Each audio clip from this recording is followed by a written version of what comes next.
उद्या गुरुवार दिनांक 9 ऑक्टोबर रोजी महाविकास आघाडीच्या वतीने फळपीक विमा काजू आंबा या फळपीक विम्याच्या संदर्भात जे आंदोलन आम्ही ढोल बजाओ कृषी मंत्री भगाओ हे आंदोलन उद्या जिल्हाधिकारी कार्यालयाच्या समोर 11 वाजता घेण्यात येणार आहे।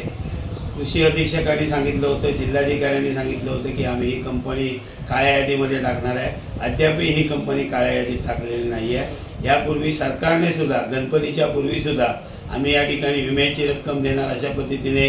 पालकमंत्र्यांच्या वतीने जाहीर करण्यात आलेलं होतं। पण उद्या मला वाटतं आज ज्या पद्धतीने विमा कंपनीचा कारभार आणि ज्या पद्धतीने विमा कंपनीचा जो गलतान कारभार आहे अद्यापही त्यांनी त्याचा डाटा प्रसिद्ध केलेला नाही आहे आणि म्हणून कृषी मंत्र्याच्या विरोधात आणि ह्या विमा कंपनीच्या विरोधात ढोल बजाओ कृषी मंत्री भगाओ आणि धरणे आंदोलन महाविकास आघाडीच्या वतीने उद्या जिल्हाधिकारी कार्यालयाच्या समोर 11 वाजता या ठिकाणी केलं जाणार आहे। तरी सिंधुदुर्ग जिल्ह्यातील महाविकास आघाडीचे असणारे कार्यकर्ते, ह्या जिल्ह्यातील असणारे शेतकरी, वेगवेगळ्या प्रकारच्या फळबागायतदारांच्या ज्या काही संघटना आहेत ह्यांनी पक्षभेद विसरून उद्याच्या या आंदोलनामध्ये सामील आहोत, जेणेकरून विमा कंपनी आणि सरकारचे उद्या कान उघडण्यासाठी आपण जे ढोल बजाव आंदोलन करतो आहे आणि या आंदोलनामुळे